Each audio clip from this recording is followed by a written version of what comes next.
Gaggadde ogumaze ennaku 10 nga guyindira mu lubiri Mengo. Nnabagereka alaze obukulu bw'emijiji emito okumanya ebyobuwangwa byabwe n'okugaziya obwongo. Mama Nnabagereka agaddewo mu butongole Omwoleso gwa Buganda Gaggadde gumaze ennaku 10 nga guyindira mu lubiri lwa Ssaabasajja Kabaka Mengo. Nnabagereka olutuuse n'alambuzibwa emidaala gy'aboolesa egy'enjawulo era obwedda buli watuuka nga bamubuulira ku bye bakola. Atuuseko ne mu bakuumi ebisolo by'omu nsiko ab'Akavumba Recreation Center ne bamulambuza n'okumunyonnyola ku ngeri gye bitumbulamu ebyobulambuzi by'eggwanga. Minisita w'ebyobuwangwa ennonno n'ebyobulambuzi Mengo Kyewalabye Male ayanjulidde Nnabagereka enteekateeka ze balina okwongera okutumbula ebyobulambuzi mu Bwakabaka n'okuzimba ekkaddiizo okusomesezaako abaliddawo. Okutandikiramu ekkaddiizo omwali nga eddwaliro erya JCRC naye ne mubeeramu Cornell University ey'abakulisaayo. Wano ab'amasaza n'ab'ebika abanywedde mu bannaabwe akendo mu kwolesa baweereddwa ebirabo okubadde Kyaggwe n'Emmamba Nnamakaka. Omumyuka wa Katikkiro owookubiri Robert Waggwansibirwa asiimye bannamikago naddala abaluba events abakoze enteekateeka ennungi ey'omwoleso guno n'akubiriza abazze okuteeka mu nkola bye balabye n'okwongera okugula ebintu ebikolebwa kuno. Basaba mugende mu maaso nga mugula ebintu oba n'emirimu egyo bannaffe abayolesezza bye bakola. Mu kwogera kwe Nnabagereka asiimye abantu ab'enjawulo aboolesezza mwoleso guno n'alaga obwetaavu obuliwo okwongera okuteekateeka emyoleso nga gino.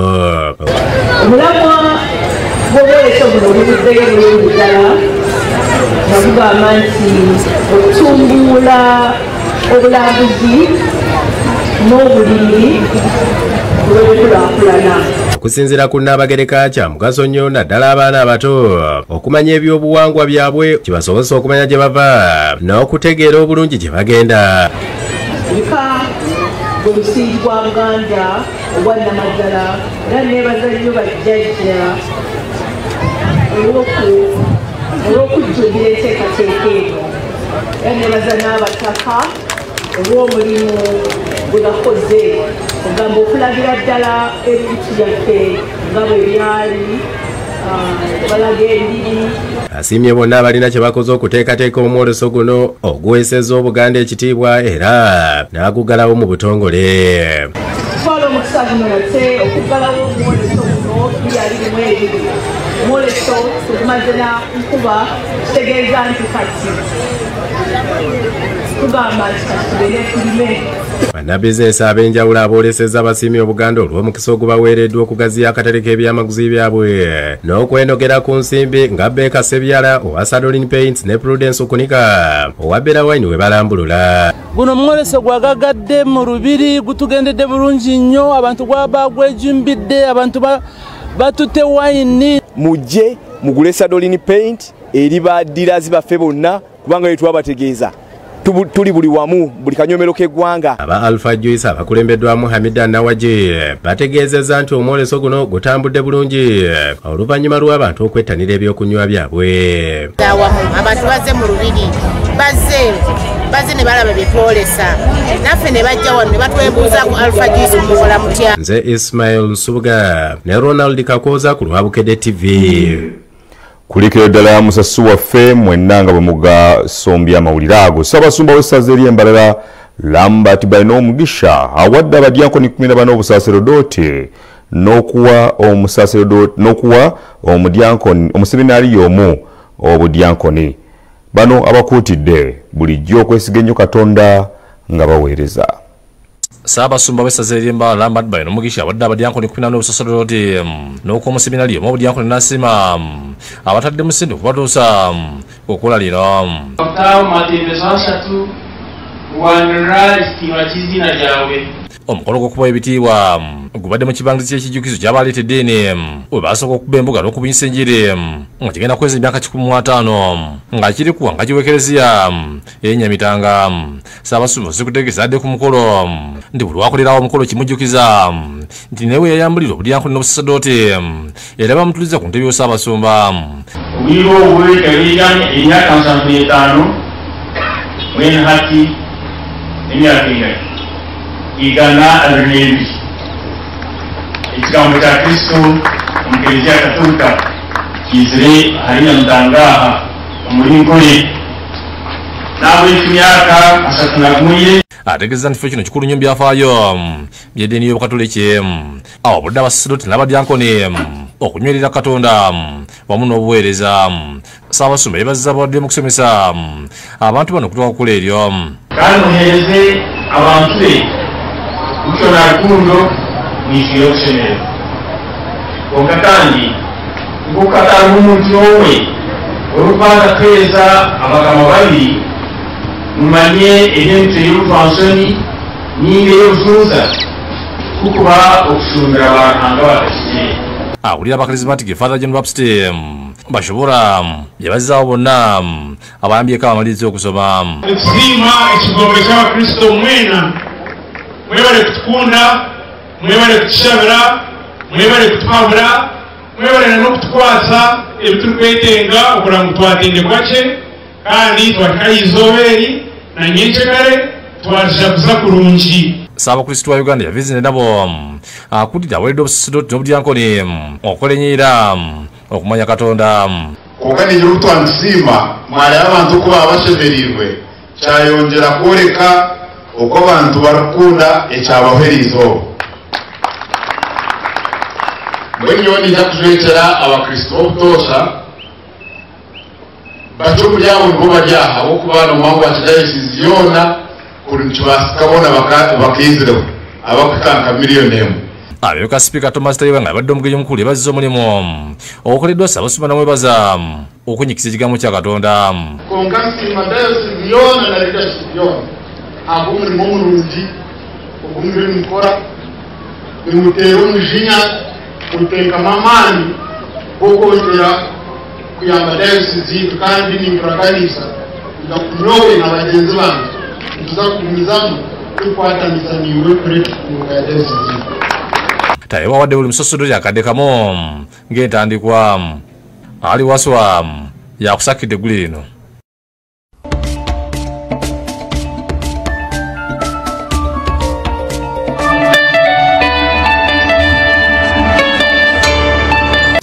Data bundles Gaggadde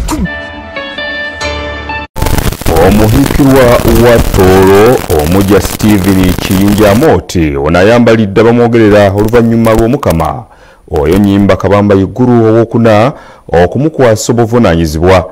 Ono ategeezezza nti abamwogerera tebamanyi kye bakola.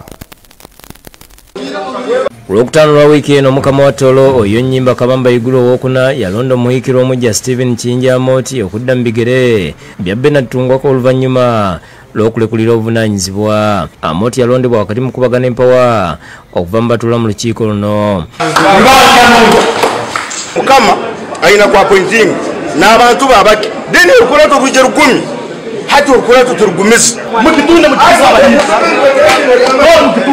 abakiise bategeeza nti yengi si Mutooro ate si Munnayuganda nga bagamba nti kino kizira mu buwangwa bwabwe. Noleeta omuhindu n'omwihanseeri n'omuleetamu prime minister ekintu ekikuswaza nekikuteera okugama kikabumaraho. For us, we've taken it as something that is illegal. We are going to mobilize all the Tooro to tell them this. Kiyinja wakanyiza ebimwogerwako ntasaanidde n'asekerera abo bamulwanyisa ng'asazeewo okwogera ne bannamawulire mu Lutooro. Abandi banisire bino nabiri bitiri tukwata n'ondi musajja Mutooro omumbalira Otooro wange olina kuwuliremu ng'omusajja ono akayitero gaheeru Otooro akalwegejjweru okiwulira Kinja ategeeza nti ye muzzukulu wa Sir Heskes Bero. Heskes Bero ngo nti yawasa kigambibwa nti yazaala omwana omulenzi mukyala omuto Maria Nyamuhaibona. Omwana John Dick Bell eyazaalibwa 18 Desemba 1995 kigambibwa nti yazaala abaana 12 nga mwabumwe muli azaala Kinja Moti nga yafa obulwadde bw'omutima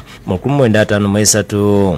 Nekitoro kya Maria Nyamuhaibona nekitoro kya Kyerulina bona bami byona birohali yewe kindi mungira wahero nabwecha alikuba ainamu okushema kuona nja kubisha bitoro bya balisinkunyo abenya kabiri anyinkunyo abenya kabiri bali pambugo wa Peter Sande Lusokengo ne minisita ebyobuwangwa Tooro ategeeza nti bajjajja ba Kiyingi baziikibwa magulu itwale Fort Portal nga babamwogerera tebamanyi kye baliko. The lineage of about 4 ancestors are lying at Maguru Itwara in the center of Fort Portal city, just adjacent to the palace.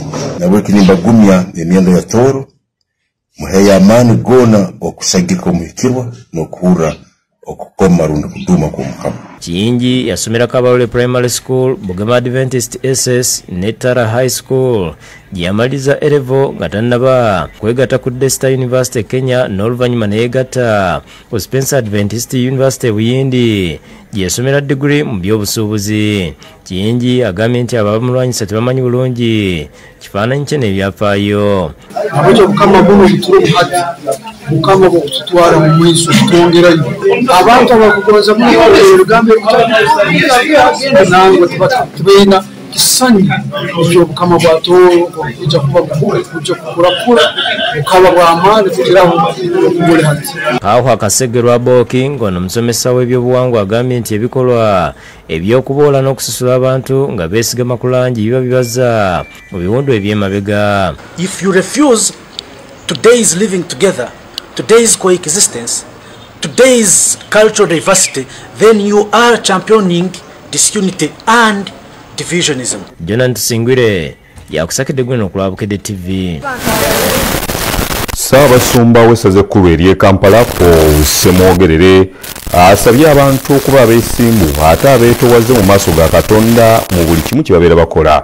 Bino abyogeredde mu maka aga Charles ne Annette Rubwama e Bulega Ntebe nga bajaguza emyaka 33 mu bufumbo obutukuvu. Ssabasumba w'essaza ekkulu erya Kampala Paul Ssemwogerere akulembedde mu misa mu maka ga Charles ne Annette Nabbosa Rubwama e Nalugala Bulega Ntebe mu disitulikiti wa Kiso nga bajaguza emyaka 33 mu bufumbo.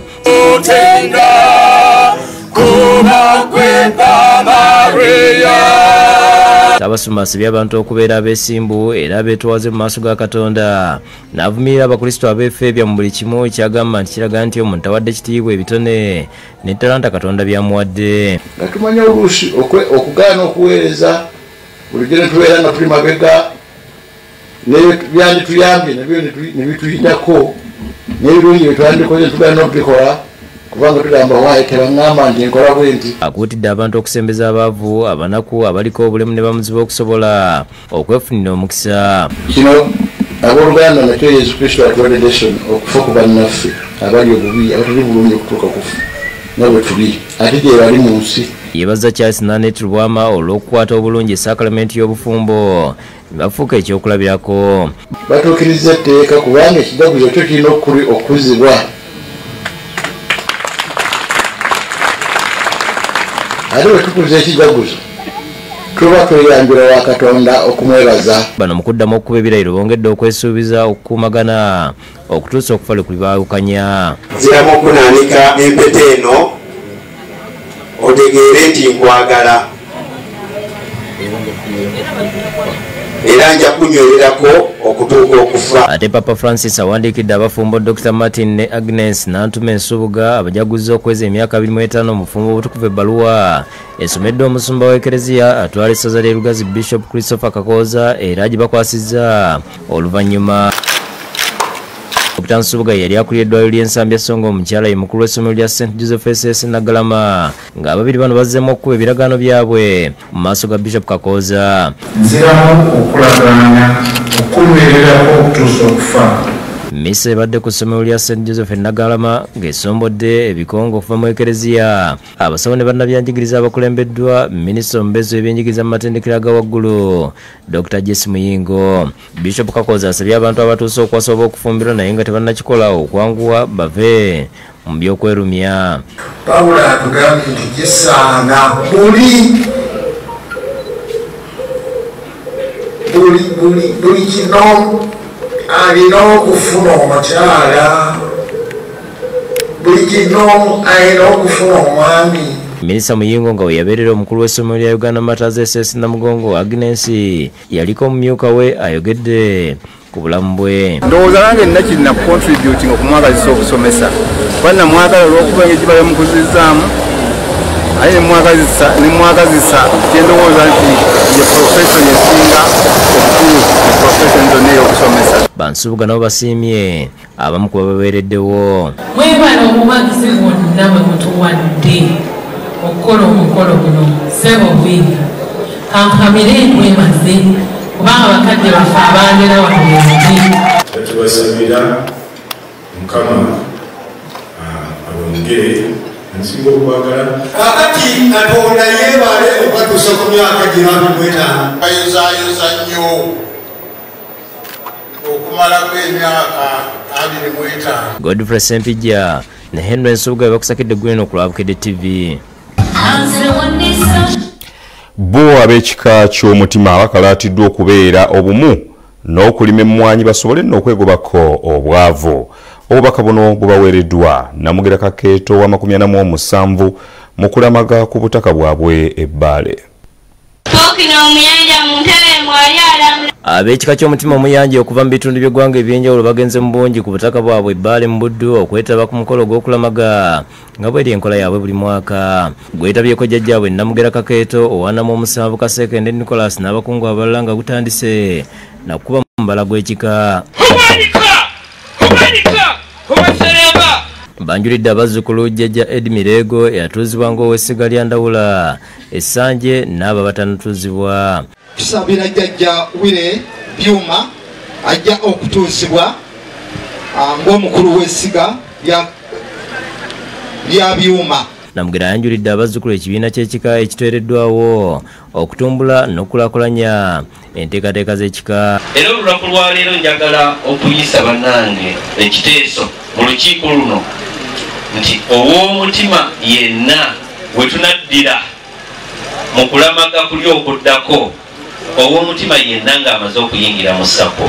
Abakalaatidde okukola ennyo naddala nga bajjumbira okulima emmwanyi kibasobose okweyimirizaawo n'okwejja mu bwavu. Kamalabyonna wa Buganda zaatukubiriza nti enkumbi ku bbega tusimbe emmwanyi ate tulunde. Y'engeri gye tujja okuzza Buganda ku ntikko. Katikkiro w'ekika John Mary Luberenge asibye abavubuka okuba abantu balamu. Naffe okugenda okubeera kiki tuli kakati tweyisanga bulungi bakadde baffe nga tubawuliriza bulungi. Okubiza ne bajjajjaffe abo bagenda batunda ettaka ly'obutaka bakikomye kubanga abazzukulu bajja kulwa gye bakuŋŋaanira. Bajjajjaffe abo bateekamu empisa okulaba nsobola okubeera mu bantu. Tujja ne twemanya. Ekika kyagala n'okukinoonyeza n'abazzukulu emirimu. Ate Katikkiro w'omutuba gwa Sserumira Bikizi owa Ssekabaka Kiggala Eddambwe Isaac Kiyimba Kimbugwe akalaatidde abalangira n'abambejja okukola ennyo kibasobozesa okukulaakulanya ekika kyabwe. Agambye nti bangi ebyokukola babivaako ne badda mu kulowooleza ku by'obugagga bya bazadde baabwe kyokka nabyo olubifuna ate ne babiri okubimalawo ne bakomekereza nga basabiriza. Jalambeere bakozi omuntu atali mukozi buli kintu kyonna akitya agaye kyonna akisobola. Jalambeere bakozi abalina obusobozi. Asinzidde ku kyalo kya Mula mu ggombolola ekya Namukaaka mu disitulikiti y'e Masaka bw'abadde asumika abasika babagenzi okuli ow'omulangira Antonio Kiyimba n'ow'omulangira John Baptist Kimbugwe ne balubuga baabwe. Omulangira Joseph Katerega yasikidde kitaawe omulangira Antonio Kiyimba ate omulangira Frank Azimbe Kimbugwe n'asikira kitaawe John Baptist Kimbugwe. Kikufumita banno wabula okulwanira ettaka ne bw'oba nga waliwo akuzinze obeere muvumu. Obeera olina okuba omuntu ow'amaanyi nga nze jjajjaawo. ekitambiro kya mmisa kikulembeddwa mu bwana mukulu w'ekitovu Reverend Father Anthony Kakumba asabye abakristo okusoma n'okwebaza Katonda olw'ebyo byabakoledde. Okusoma kya bbeeyi era wamu okuwulidde eby'ebigendera walimpadde ne ku ngalo. Ge makulu g'okusoma ate nga tuleyangalidde nnyo ku kusaba tulinga abaganda bwe tusabe Katonda. Nakyo kuloza kirungi naye nga tunasaba Katonda. So mwandi wetusobola kugana tugende twebaze. Omukolo gwetabyeko ne minisita omubeezi wa microfinance Aruna Kyebine Kasolo asabye abantu okukomya okwabizaawo ennyimba ekyagambye nti kireeta ebizibu bingi mu famire. Akasaba okulonda tunosika oba weetisse obuvunaanyizibwa oba okutwala ebyo gwojjidde bigere byali gatamaliriza ebyali ebirungi. Mutyaba ne Fiona Nanyuma byakusakidde Green Okulabukedde TV.